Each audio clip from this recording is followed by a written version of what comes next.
Eşimden dün akşam saat 9 sularından itibaren haber alamamaktayız.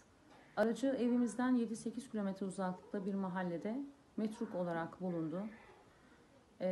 Benim endişem eşimin Türk makamları tarafından rehin tutulması veya tutsak alınması 2010 yılında alınmış bir Kırgız vatandaşlığı olmasına rağmen Türkiye'ye deport edilmesinden endişe duymaktayım.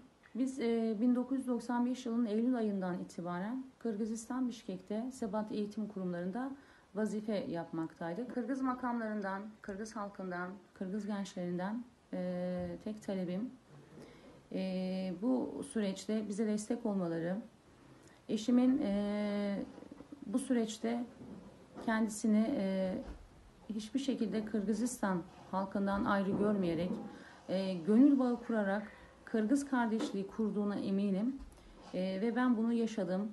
26-27 yıllık bir evlilik hayatımızda bile ben ona çok nadir ismiyle hitap etmişimdir. Onun buradan kalan bir yadigarı Bayke'dir bende adı. Her zaman güzel hatıralarla Kırgızistan'ı hatırlayacağız. İstiyorum ki bu hatıralara kötü bir hatıra, kötü bir final eklenmesin. O yüzden eşimin burada çok sevdiği, çok kıymet verdiği baykeleri oldu, eceleri oldu. Ben o baykelerimizden, ecelerimizden, Kırgız devletinden eşime sahip çıkmalarını istiyorum. Devletler arasındaki ilişkiler nasıl olur ben bilemem. Şu kadar yaşanmışın, şu kadar burada durmuşluğumuzun, hizmetlerimizin, hayatımızın güzel bir semeresini almak isterim tabii ki. Bu benim için sadece eşimin sağ salim aramıza katılmasıdır. Hayatından endişe ediyorum, evet, çünkü deport edildiğinde veya ülkemize verildiğinde onun başına ne geleceğini bilmiyorum. Az çok haberleri takip eden, Türkiye basınını takip eden insanlar az çok bilecektir. Ben öyle olmayacağını düşünüyorum. O konuda Kırgız halkının vefasına, Kırgız halkının gerçekten dostluğuna ve misafirperverliğine inancım sonsuz. Ведутся усиленные оперативно-следственные мероприятия по розыску кыргызстанца Орхана Инанды. 1 июня примерно в 4 часа утра в УВД Октябрьского района поступил вызов о том, что во дворе многоэтажек в 12 микрорайоне обнаружен автомобиль Lexus. Машина была открыта.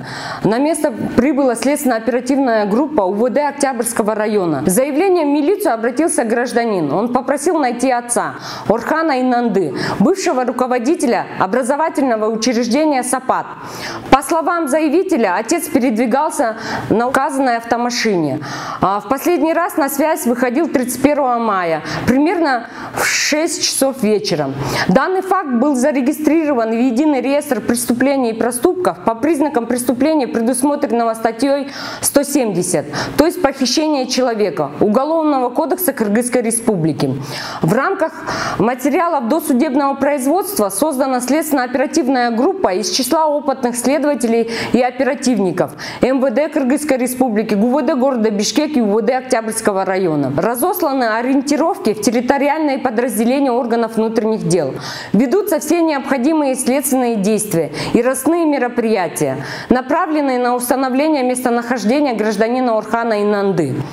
Досудебное производство по розыску кыргызстанца Орхана Инанды находится на контроле министра внутренних дел Кыргызской Республики генерал-майора милиции Улана Ниязбекова.